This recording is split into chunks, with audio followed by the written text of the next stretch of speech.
Hi, I'm Helen. And I'm Sarah. And this is the Squiggly Careers podcast, a weekly show where we talk about the ins, outs, ups and downs of work and share some ideas for action to give you a little bit more control over your development and also maybe just a little bit of confidence that you're not going through all of this on your own.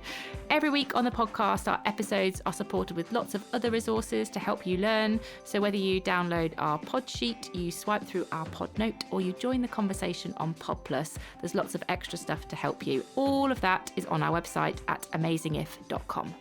And this week we're talking about how to overcome career complacency, which might sound like quite a tough topic. I feel like we're going to be quite tough with people today. I think Sarah's given me some feedback. She's like, I think we should do this episode, Helen. I did say that, actually. To be fair, I did say that. Yeah, like, have we got to that point in our relationship where we start to give like underhand feedback? Thanks for that. And actually, I found a really good quote from LinkedIn founder Reid Hoffman, where he sort of says almost his maxim for life is, it helps to consider yourself in a constant state of beta.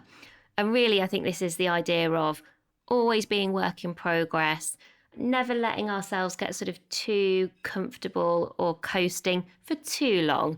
And Helen and I were chatting before, we're like, we know there are certain moments where, of course, it is okay to give yourself a bit of a break. And I don't think the opposite of career complacency is being 100% always on, full on, all of the time. But I think if you don't watch out for this, or if today as you're listening, you think, do you know what, I have slipped into this, perhaps without noticing, it's a good moment to just think about, okay, well, what might I do differently? What actions might I start taking? So maybe let's start with what we mean by career complacency and why it might happen. And then we can talk about what are the implications and how you can start spotting it for yourself. So what do we mean by career complacency? So this is where you've become a bit passive about what you're doing in your job today. So are you improving in your job? Are you learning in your job? And you're also potentially not investing in your future growth either. So you're not thinking about, where could I go with my career? How could I grow? Where could I learn next? None of that sort of curiosity is there. Instead, complacency is kind of taken hold and it's sort of same again every day. And this might happen for a number of reasons. So it might be that complacency has sort of crept in because you've been in your role for quite a while, and maybe you're not bad, you're quite comfortable in your job, you're quite sort of enjoying it. We were talking about our examples of this, and I was talking about a time in my career when I think I was a bit complacent, and I was quite enjoying what I was doing. I think I was just having quite a lot of fun. And again, fun is not bad, but I think if you're complacent for a long time, it can cause issues that we'll probably talk about. Also, another reason why you might become complacent might be because of your peer set. So maybe your peers aren't really investing in themselves and their development, what they're doing today, or kind of thoughts about the future either. So you've not sort of got that stretch in the people that you are spending time with. Other parts of your life might feel really full on. So I think I've probably been a little bit complacent at times because I've just been juggling kid stuff and work stuff and thinking, I'm not sure I can do another thing right now. And so maybe sort of life being full on affects how you feel about your work and how much you invest in that too. And also the patterns. Our brains love patterns. They like familiarity. They quite like sameness. And so actually forcing yourself to do something different in terms of your development, whether that's the people you spend time in or, who you're learning from, where you're learning, all that kind of difference isn't always natural for our brains. Our brains are quite attracted to doing the same stuff. That feels a bit easier, a bit more comfortable to do.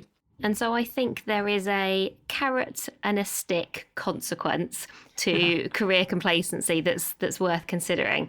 I can see the LinkedIn post already. Carrot and stick complacency. I think the carrot is that if you don't do this, you will miss out on being matched to opportunities, to progress, or to get involved in things that you'd actually find really interesting, where you could explore your potential. But you'll miss out because your skills are not standing out. If you're sort of just kind of turning up and doing enough and just being kind of okay, you're unlikely to be sort of front of mind for all of those interesting things that could come your way. And if you've fallen into that waiting rather than creating around your own growth, your own career, your own development, you're unlikely to sort of spark the opportunities. We talked before about like pulling possibilities towards you. I think when I'm sort of the opposite of being complacent, it's funny how like really fascinating things start to happen. And that's, I think, because of all the sort of small actions that you are proactively taking. So that's the sort of the upside. That's the carrot. I think you become, we sometimes use this phrase, a magnet for more. So you're almost doing the opposite of that, I think. If you become too complacent, you stop being a magnet for more opportunities, more possibilities, more progression. Do you repel? Yeah, maybe. I was like, what's the opposite of being... I was trying to think, as I was saying that, I was like, what's the opposite of a magnet? I don't know. Yeah, repelling. If you want to go for the stick, if you are more sort of motivated by loss and what you won't get is, and I would always worry about this because this has happened to me, is I think if you become too complacent, you can become really vulnerable to organisational changes and a change in your context, which is completely out of your control. But these kind of changes are inevitable. Like they do just happen all of the time. I don't think it matters what kind of job you do, what career stage you're in, what kind of organisation you are in. Things will change that you just don't know about, and where, I don't know, a role or a team might get merged together and you just didn't know that was going to happen. And I was reading actually about kind of when you're most likely to become complacent. And I think sometimes it's, as Helen described, you basically got too comfy. You've sort of settled into your role too well. You sort of need to shed the warm blanket that you've got around you. Or it can be that you are actually really successful. So if things are going really well, it can also cause you to be complacent. And there was a time in my career where I just felt like, when you feel like you're like, I'm in a job where I found my flow, I was doing some great learning. I felt like nothing could go wrong. And inevitably in that moment, and I've had that actually happen to me twice, things then, they didn't go like really wrong, but really massive changes happened sort of to me that I sort of couldn't have predicted. And I sort of wasn't super comfortable. So I probably was in a good enough position to be okay. But I think if I'd done some of the things that we're going to talk about today, I would have been in an even better position. So we were chatting that it can sometimes be quite difficult to spot that you have got complacent. Also, it just feel a bit confronting, right? It's not particularly, you're like, oh, okay, yeah, this perhaps is me a little bit. So 2 ways to think about this. One, imagine this scenario and sort of see how you feel about it. So we're recording this at sort of the start of October, sort of second week of October in 2024. Fast forward now to 2025, the start of 2025, and imagine that your role or organisation, if you want to be even more dramatic about it, disappears. How are you feeling, responding, reacting to that? Now, everybody universally would find that scenario difficult. Of course we would. But if you've got really complacent, it would be much, much harder for you. Your ability to find your way through that adversity, the sort of strength and speed of your response to adversity, as we sometimes talk about in terms of resilience, would be much better if you'd not got complacent. So that's just a good sort of, it's not that good to imagine, but it's sort of one of those worst case scenarios that can actually sometimes trigger just a acknowledgement or an awareness. Actually, I do need to do something about this. And then if you prefer not to imagine a big zoomed out scenario and you'd rather have some binary questions, here are some binary questions for you. Is most of your week spent doing things you've done before? Yes or no? Is most of your week working with people you already know? Yes or no? Do you spend most of your week using skills you've already got? Yes or no? Do you always prioritise your day job over your development? Yes or no? Now, not too difficult to work out there that the yeses are bad and the nos are good, which might feel slightly counterintuitive, but it is just a good way to start to think about where you might have some complacency. Because actually, when I was thinking about this, I was like, I'm never complacent about running a company, because I think there is something about running your own company that it's very hard to ever feel complacent. But I think I have pockets of complacency based on sometimes doing things I've done before. So I might say, well, we do a podcast every week and we've done that for 430 weeks in a row. And that podcast hasn't changed that much during those 430 weeks. So that is a good area to spot, to be like, have I got a bit complacent about the podcast? And I think we had, And that's actually what triggered us to think about things like the sprint that we've done for the past 2 years. That's a good example of going, how you overcome that complacency is go, well, what else, or how else could we do this? So I don't think this has to always mean I'm complacent across every area of my job or my role, but you might have got a bit complacent about your relationships or your skills or kind of how you do your job. I also distinguish when I think about this complacency on my job and complacency on my career. So like when I reflect on those questions that you shared, I don't think I'm complacent in my job because I'm kind of always iterating and sharing and building, and I've done some of that today with the team and with people outside of our company. So I feel like I'm not complacent in my job, but I do think sometimes I become complacent in my career. The question, do you spend most of your week using skills you already have? I think I probably do. I don't think I think, oh, who has got a skill that I don't have and what could I learn by like trying it on a little bit. Like if I tried to do a little, what would that feel like? And I think I often prioritize my day job over my development. Like I think there are certain things for me, it's that balance that I think, am I investing enough in myself so that I have the resilience and relevance, or am I investing all of that in my job so that my company does? And I appreciate, again, like Sarah says, we run a company, so it has slightly different challenges, I think, to when I worked in large companies like Microsoft. But I think I would have said the same thing. Sometimes I would have probably prioritized as a manager. I would have spent so much time thinking about managing my team and their career and their work that I didn't always manage my own career with the same level of commitment. And so we've got 5 ideas for how to overcome career complacency that we're going to talk you through now. Just one connecting the dots moment before we move on. One of the important counterpoints generally to complacency is learning agility. And so we have done a podcast episode on learning agility, and we also have a learning agility assessment. Learning agility is all about succeeding in kind of new situations. And so in there, we talk about navigating newness, understanding yourself and understanding others. And so what we haven't done is repeated any of that today. We've got new ideas. But I think if you feel like actually, as you've listened to this, you're like, this is really important for me, this is a must do, you might just want to combine listening to today with listening to that episode too. And we'll put the link in the pod sheet and the show notes as well, just to make it easy for you to find that episode. So idea number 1 to overcome career complacency is to find some career inspiration. So part of the reason for you feeling a bit complacent might be because you sort of, that whole like can't really see what I can be, or can't sort of see beyond where I am today. So finding some people whose careers you admire, and that might be inside the company or outside of the company, can be quite a useful way to sort of reconnect with a bit of career inspiration.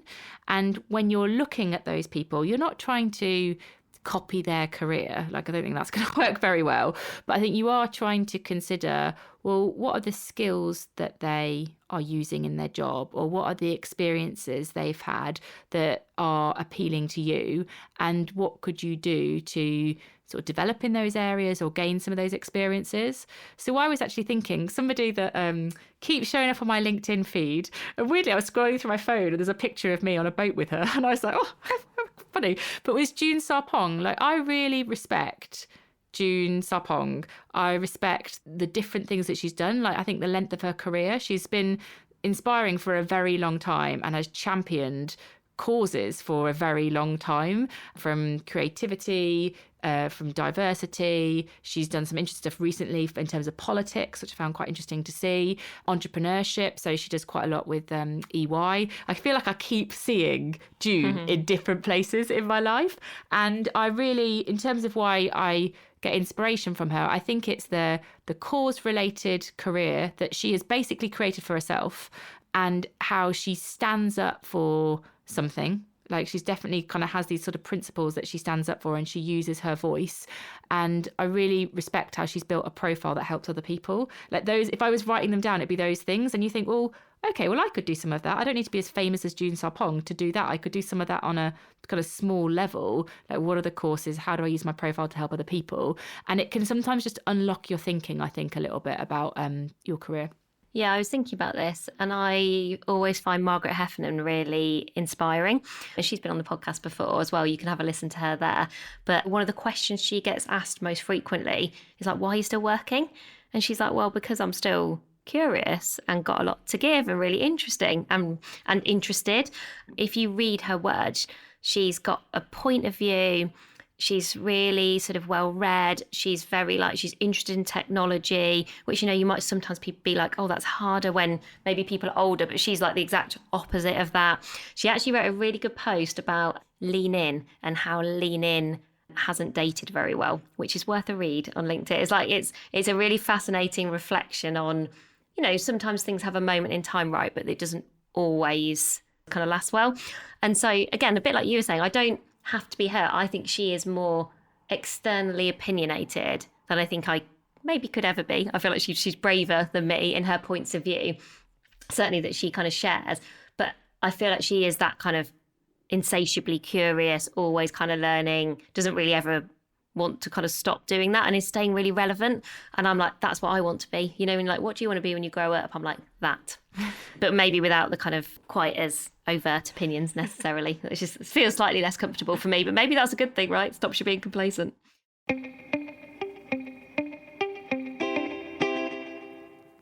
Idea number 2 is to add some everyday experiments into your week. So very practically, this is what I think I do to overcome complacency, where I am doing something that I have done before. So, for example, we run lots of career development workshops and career development programs. And I think it'd be really easy for Helen and I to get complacent about that, to know that we do a good job and just think, well, our job to do is to do that on repeat. And I'm always really proud of the fact that we haven't done that. I think we continually experiment, and that stops us being complacent. And some of those experiments work and some of them don't work quite so well. But just to give you an example, last week I used music for the first time as part of a program I was running, and actually it worked really well. It meant I had to get my head around some tech that I hadn't really used before, just in terms of like how to make that happen. When you're like, oh, it'd be so much easier not to do this. There's a few times where I thought that, but I was like, no, keep persevering with it. And also, I'm not that confident about music generally. I was like, oh, I feel like I'm not very knowledgeable. And, just stupid stuff. I was like, is someone going to swear in this song? I felt like I had to listen to these songs. I'd actually got, for something that sounds so straightforward, I'd got quite a lot of worries about it. So it stops you being complacent, right? Because it's not familiar. It's not something you've done before. You're not following a pattern. And then slightly unusually, very unusually actually, I was working on Saturday this week and doing a session for some students over in the US on a different tech platform, and inevitably playing music on that tech platform is different to what I've been doing all week. So again, it forced me to change it up, and I live had to work it out when I had our clients on the phone, and I said to them, I'm going to try 2 things, and if it doesn't work, don't worry about it. It's a nice to do.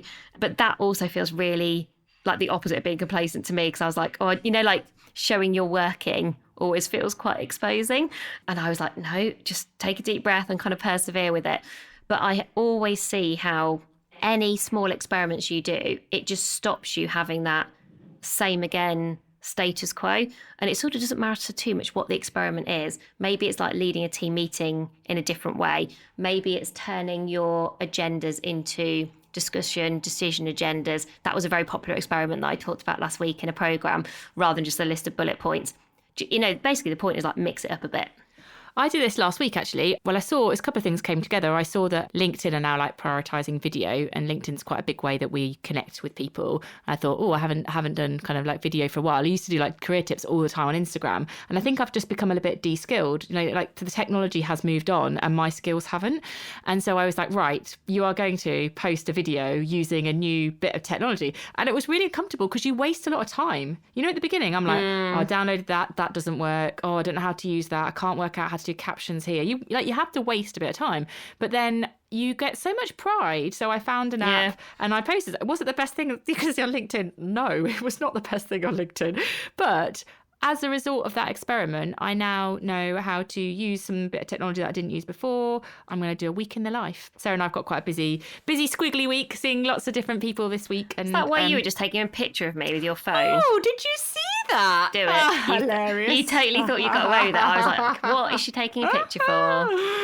I'm going to, this make me sound glamorous. Should I take some pictures from Paris this week? Well, it was a week in my life, but I could love to Oh, imagine right, yours. sorry. Well, I was like, why are you taking a picture of me? Because our podcast is together. You're in my Okay, life. fine. Okay, yeah. Do you know what I would like you to do? It's all about me. Take some pictures in Paris. Sarah's going to Paris to support a big company with some really important squiggly stuff. I would like you to take some pictures of you in Paris, and I'd really like you to post about that on your own LinkedIn page. No, thanks. No, add that to your everyday experiments.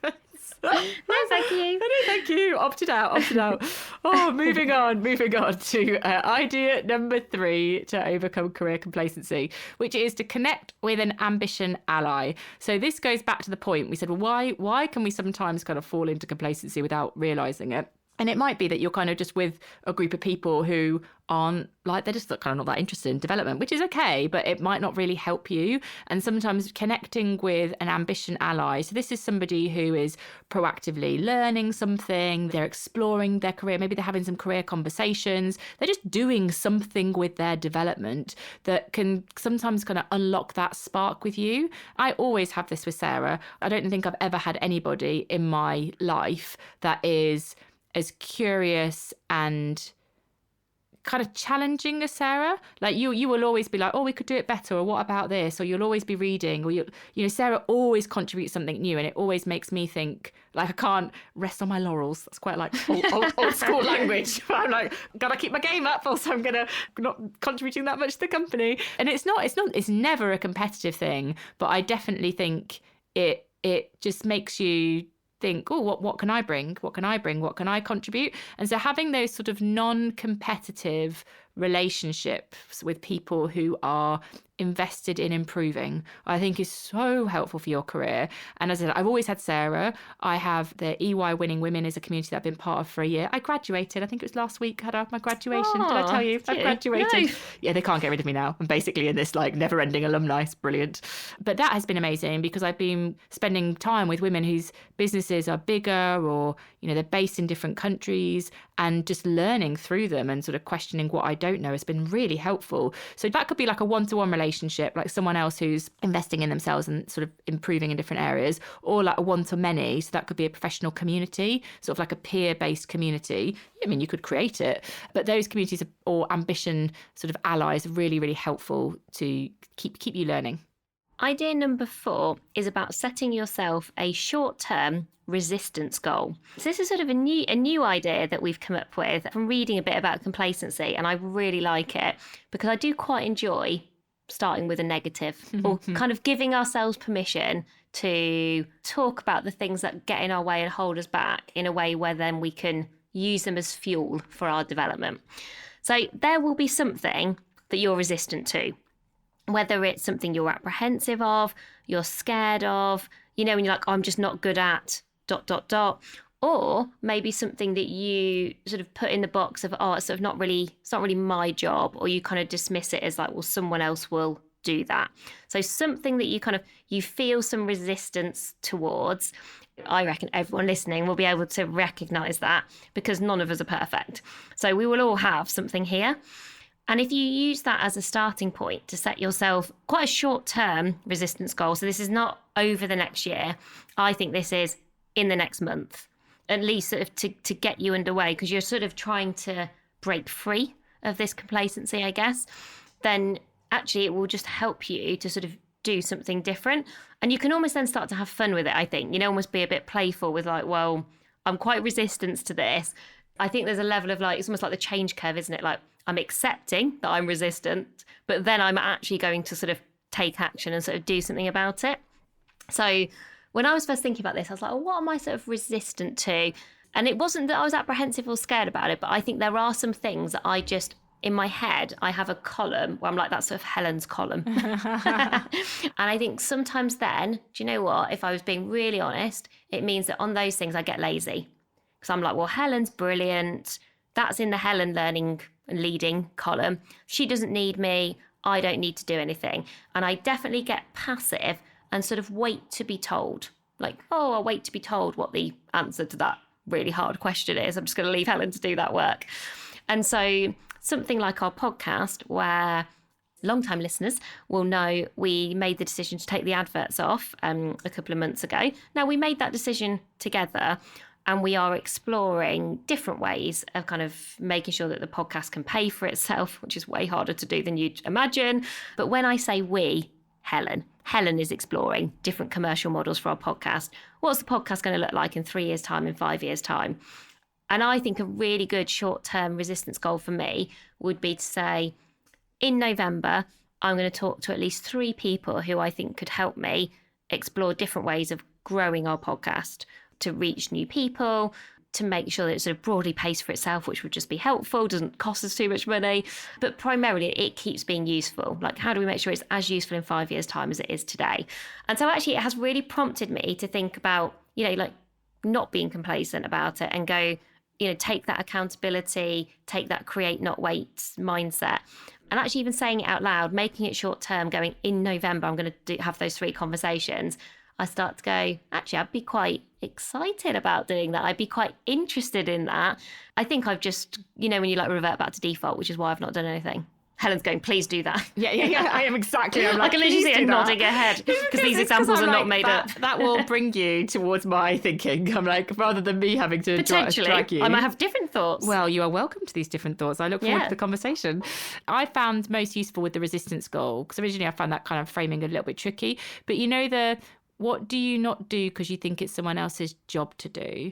And actually, even if we said, well, that is Helen's job to do that, but you could still help me to do my job. Sometimes. Yeah, exactly. And I think I do that with a team sometimes. I'm like, oh, I don't research that area. I won't look into that because that's their job. But it's not like you're trying to do their job. It's just you're trying to learn more about their job so that you can have better conversations with them about it. And you might avoid it for loads of reasons because it's hard or you think it's not helpful. But I do think having some insight to have a good conversation with somebody about what they're working on is a useful way to spend your time.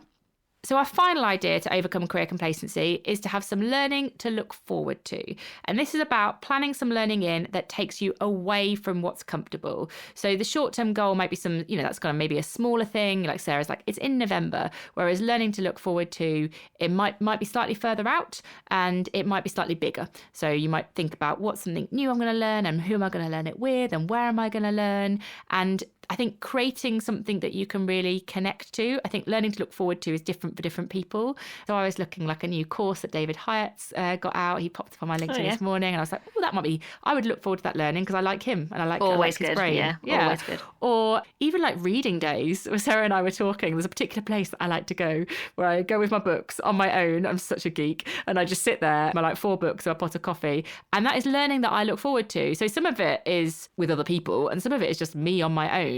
But I think designing learning to look forward to into your diary kind of creates that motivation, that thing, that kind of milestone that you're working towards. And I think if you plan it in as well, you're less likely to have complacency because that thing's already in your diary. Like the planning is the hardest bit, and then that date is committed and you're more likely to do it. I've definitely failed at this a couple of times this year. So I actually had something really specific in mind that I wanted to join, which was a learning community of people across the world who sort of create organisations in sort of different ways. And I've known about it, but that knowing learning gap. And a few times I've looked at it and then I re-look at it and every time I can't do the dates. So you're like, well, you're getting something wrong there, right? You're looking at it too late in the day to then make it happen. So then you go back to being a bit more complacent and you just don't make it happen. One of the things that we have in our team is we always encourage people to have kind of one just kind of pure learning day. Obviously, we're all learning all of the time, but one sort of purest, immersive, intensive learning day at least every quarter.